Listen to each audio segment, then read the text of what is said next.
ஆன்மீகம் என்பது ஒரு மதச்சார்புடையது, மிகப்பெரிய மதங்களை கொண்டது. மதத்தினுடைய கருத்துக்கள் தான் ஆன்மீகம், அப்படி இல்லை. அனைவருக்கும் அன்பான வணக்கங்கள். பூமியில பிறந்து நல்ல ஒரு நிலையில வாழணும் அப்படின்னு நினைச்சு எல்லாருமே நினைக்கிறோம்.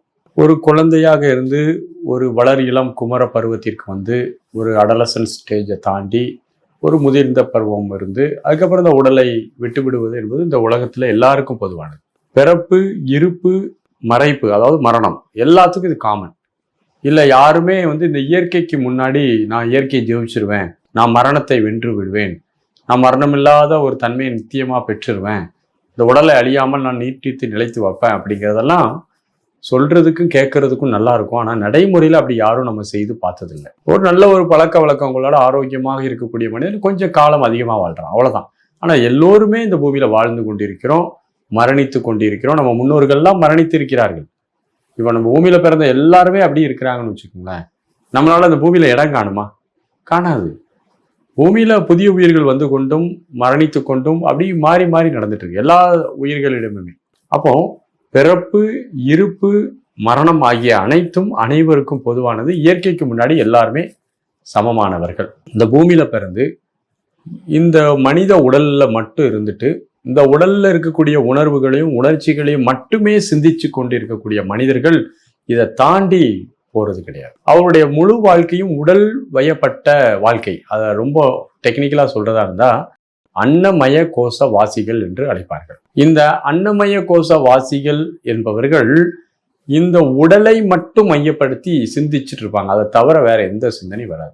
அந்த புலனின்பம், பசி, தாகம், அது மட்டும்தான் தெரியும். வேற கொஞ்சம் கூட மனதின் பகுதிக்கு இன்டலெக்சுவலா அவங்க வரமாட்டாங்க. இவர்கள் தான் இந்த உலகத்துல வந்து பாத்தீங்கன்னா அவர்களுக்கு வேற எந்த சிந்தனையும் வராது. அப்போ அவங்களுக்கு இந்த உடலை மட்டுமே சிந்திப்பார்கள். இதுக்கு அடுத்தால ஒரு கேட்டகரி மக்கள் இருக்காங்க, மனோமய கோஷவாசிகள். சிந்திப்பான், தான் தனது என்ற ஒரு தன்மையில மட்டும்தான் இருப்பான். தான் அப்படின்னா எனக்கு, தனதுன்னா தன்னுடைய குடும்பத்திற்கு, இதை மட்டும்தான் சிலவன் சிந்திப்பான். இந்த தான் என்ற அதிகார பட்சம், தனது என்ற பொருள் பட்சம் இருக்கிறவன் வந்து மனோமய கோஷவாசிகள். இந்த அன்னமய கோஷவாசிகளும் மனோமய கோஷவாசிகளும் பெரும்பாலும் ஆன்மீகத்துக்கு வர்றதில்லை. ஆன்மீகம் என்பது நம்ம என்ன நினைக்கிறோம், ரிலிஜியனோட கனெக்ட் பண்றோம். ஆன்மீகம் என்பது ஒரு மதச்சார்புடையது, மிகப்பெரிய மதங்களை கொண்டது, மதத்தினுடைய கருத்துக்கள் தான் ஆன்மீகம். அப்படி இல்லை.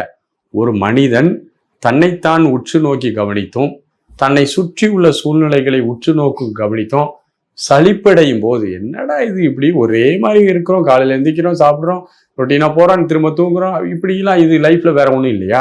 எப்போ பார்த்தாலும் சதா மனம் புலம்பிக் கொண்டே இருக்க, கவலைப்பட்டே இருக்க, போராடிட்டே இருக்க, இதுதான் லைஃபா, இதை தவிர வேற ஒன்றும் இல்லையா என்ற ஒரு கேள்வி ஒரு சிந்தனையாளனுக்கு பிறந்தால் அப்போதுதான் முதலாக ஒருவன் ஆன்மீகத்துக்குள் நுழைகிறான். மனித பிறவி எதற்கு, ஏன், நம்ம ஏன் இப்படி இருக்கிறோம், ஏன் இந்த உடம்புக்குள்ள சிக்கி இருக்கிறோம், இப்படிங்கிற கேள்விகள் எல்லாம் ஒருவருக்கு அடுத்து அவருடைய சுய சிந்தனைக்கு வரும்போது தன்னுடைய உடலையும் மனதையும் தாண்டி சிந்திக்க தொடங்குகிறான். இந்த உடலையும் மனதையும் தாண்டி அவனால் டிராவல் பண்ண முடியுது.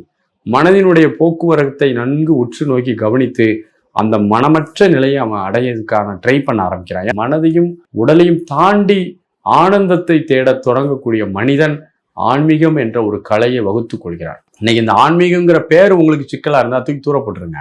நீங்க அதற்கு பதிலா மனதினுடைய இயக்கத்தில் மனிதன் துன்பப்படுகிறான், மனதினுடைய இயக்கத்தை குறைக்க ஆனந்தத்துக்கு போகிறான் அப்படின்னு சயின்டிபிக்கா கூட பாருங்க.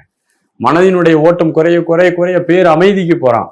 அது சயின்டிஃபிக்கா பார்க்கலாம். ஆன்மீகம் யோகன் பேர் கொடுத்தா சிலருக்கு அது வந்து டைஜஸ்ட் ஆக மாட்டேங்குது. அப்போ நம்ம வந்து வார்த்தைகள் தான். உண்மையிலே ஒரு மனிதன் உடலை கவனித்தும் மனதை கவனித்தும் அதுல இருந்து விடுபட்டால்தான் ஆனந்தம் என்ற உணர்வை நித்தியமாக பெற முடியும் என்பதை எப்போது யார் ஒருவர் உணரத் தொடங்குகிறார்களோ அப்போதே அவர்கள் யோகத்தின் படியில் முதல் படி எடுத்து வைக்கிறார்கள் என்பதுதான் என்னுடைய ஒரு பணிவான கருத்து. நன்றி, வணக்கம்.